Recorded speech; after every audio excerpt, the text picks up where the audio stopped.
Oke, karena kemarin tadi kita di materi sebelumnya sudah pelajari gimana dasar-dasar mengenai software After Effects. Sekarang kita coba belajar gimana caranya menganimasikan objek di After Effects agar bisa bergerak gitu. Oke, kita mulai saja perkenalan beberapa tools manual animasi. Kenapa saya sebut manual? Karena ada juga cara lain untuk menggerakkan animasi ini dengan cara yang lebih cepat menggunakan plugin, tapi itu bikin males gitu. Karena udah instan gitu. Jadi sebelum memasuki dunia yang lebih otomatis, mending kita coba belajar dari manual dulu. Oke, yang pertama ada anchor point. Ini anchor point itu adalah titik tengah atau titik tumpu, yaitu ini nih yang saya tandain. Ini. Nah, anchor point ini fungsinya, nih saya contohin ya. Ini anchor pointnya di sini. Ini saya ada scale di sini. Scale ini untuk membesarkan. Misalkan saya besar ini. Tuh dia dari situ start pembesarannya. Kalau anchor point itu pada dasarnya biasanya ada di tengah-tengah sini. Sekarang coba kita pindahin anchor point di tengah. Set. Sini nih.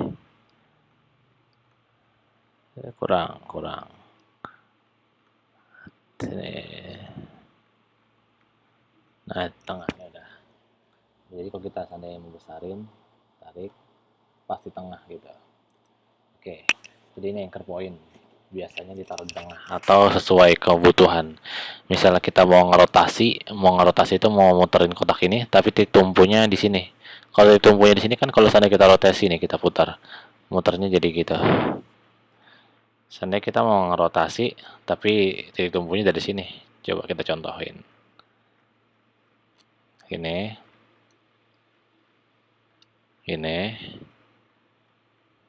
dirotasiin.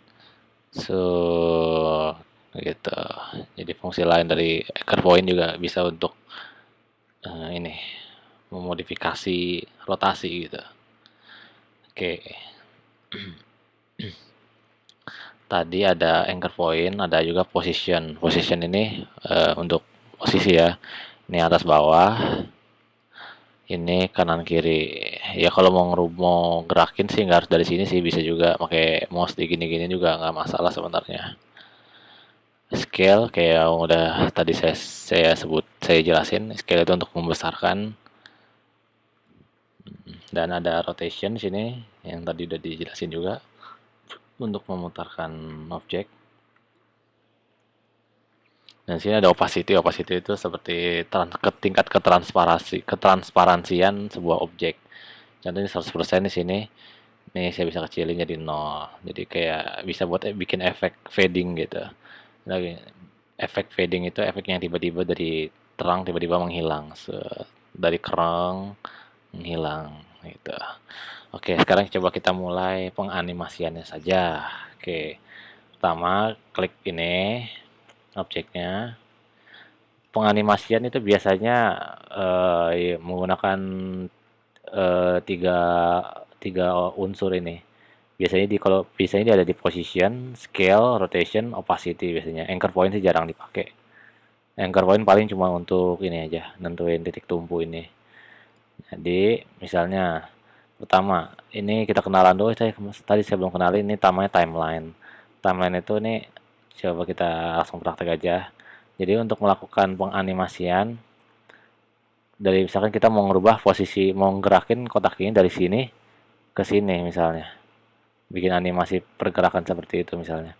Jadi dari position ini kita klik jam, ini gambar jam, icon jam ini klik, ini langsung muncul titik di sini. Ini titik ini namanya keyframe. Keyframe yang ini menunjukkan titik di mana animasi memulai.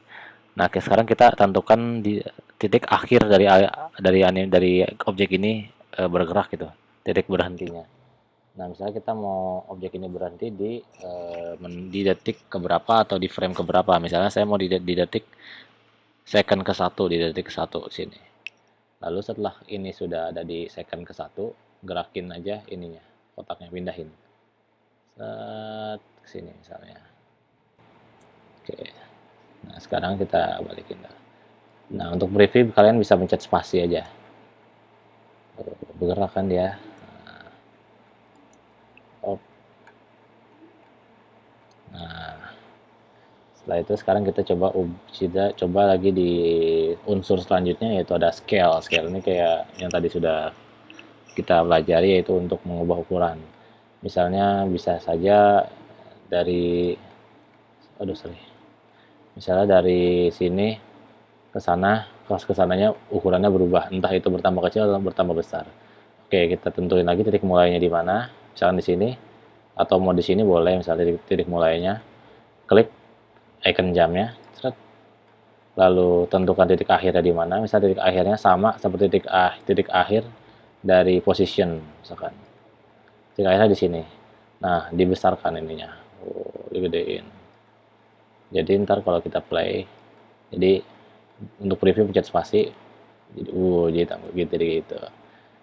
Jadi di sini masih ukuran sama, begitu melalui titik yang mulai ini, langsung mulai berubah. Nah, seandainya dari sini ke sana berubah dan menghilang, dan berputar, sorry. Kita pakai rotation. Kita klik lagi jamnya, tentukan dulu titik awalnya, titik mulainya di mana. Misalnya titik mulainya setelah dari titik scale. Oke, klik icon jam rotation, tentukan titik akhirnya di mana, misalnya di sini, sebelum titik position dan scale, lalu kasih rotasi. Misalkan mau muternya sampai segini, balik lagi. Misalkan. Ya, misalnya gitu. Coba kita lihat, jadi kayak apa. Gitu misalnya. Nah, setelah 3 unsur ini sudah kita pakai, sekarang unsur opacity yang belum kita pakai. Jadi kita pengen misalnya dari sini berjalan ke sana, terus bertambah besar dan berputar, dan kita juga pengen pas di ujung sana menghilang. Nah, caranya klik lagi di icon jam opacity, tentukan titik akhirnya, misalnya titik akhirnya di sini, di titik position dan scale, lalu ubah opacity-nya menjadi 0. Nah, kita lihat apa yang terjadi. Pencet spasi untuk preview. Oke, gitu. Nah, tapi karena ini kita mulai titik mulainya di sini, jadi dari sini udah mulai pudar tuh. Tuh. Harusnya kalau kita misalnya dari sini masih mau jelas, kita pindahin titik ininya. Ini bisa dipindahin. Caranya klik aja titiknya, kalau udah warna biru gini, pindahin misalnya di sini. Jadi pas begitu di play, nah, jadi begini, masih ukuran masih sama. Di sini ukuran mulai berubah, mulai berotasi, opacity mulai menurun, dan di sini mulai menghilang, kayak gitu. Oke. Jadi kurang lebih untuk mengenai dasar-dasar penganimasian objek, saya rasa cukup sampai sini. Semoga bermanfaat. Assalamualaikum warahmatullahi wabarakatuh.